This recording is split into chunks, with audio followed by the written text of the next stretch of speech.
It all started with a trembling hand holding a coffee cup. And a shy smile that hid 1,000 untold stories.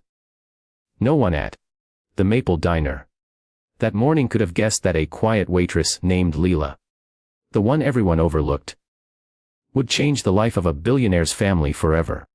She wasn't famous. She wasn't powerful.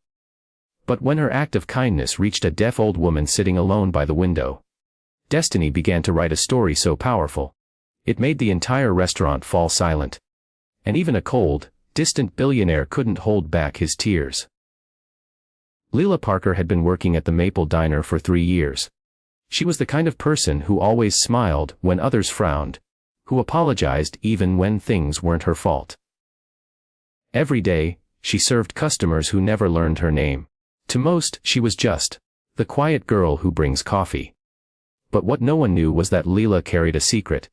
A beautiful one. Her younger sister, Emily, had been born deaf. Growing up, Lila had learned sign language so they could communicate. It became their world. Their secret language of love. Even after Emily passed away at 15 due to a heart condition, Lila never stopped signing. Sometimes, when she missed her sister, she would sign words to the empty air, just to feel close again. One cold autumn morning, the diner buzzed louder than usual. A sleek black car stopped outside, and whispers spread quickly among the staff. "Do you know who that is?" one of the waiters whispered. "That's Richard Harlow, the billionaire who owns half the city." Lila froze.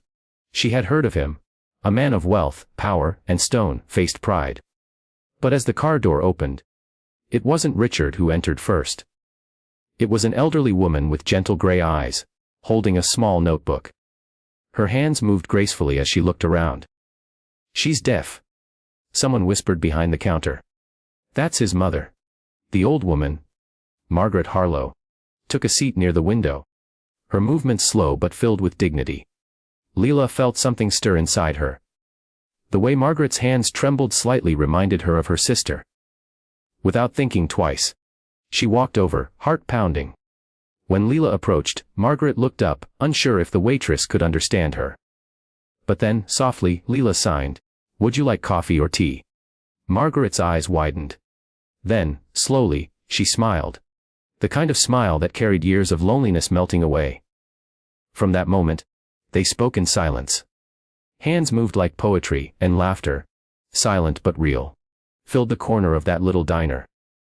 Lila didn't care that people were watching. For the first time in years, she felt connected again. When Richard arrived moments later, he saw something that froze him in place. His mother laughing. He hadn't seen her truly laugh since his father died. As he watched Lila and his mother sign back and forth, something cracked inside him. But pride, that hard, unbreakable wall, kept him quiet. He ordered his food coldly, barely looking at Lila. But that night, when he took his mother home, she couldn't stop smiling. And when she signed his name, Richard, she also signed another word beside it. Kind girl. A week later, Richard's mother returned to the diner. This time alone. Lila greeted her with warmth and signed, "Good to see you again." They spent hours together, talking through signs about life, loss, and love. Margaret told Lila about her late husband, her son's loneliness, and how fame had built walls around him. What neither of them knew was that Richard had followed her that morning. He watched quietly from his car as his mother's face lit up with joy. Something he hadn't been able to give her in years. When he entered, Margaret immediately introduced him to Lila, signing, "This is the girl who speaks with her hands." Richard tried to smile politely, but something in his expression softened when Lila shyly signed, "Nice to meet you, Mr. Harlow." Margaret tapped her son's hand, urging him to respond. Awkwardly, he signed a simple phrase back, his movements slow, unsure. "Thank you." The look on his mother's face, pure pride and happiness, broke him completely. For the first time, Richard saw tears fill his mother's eyes. Not of sadness, but gratitude. That night, he couldn't sleep.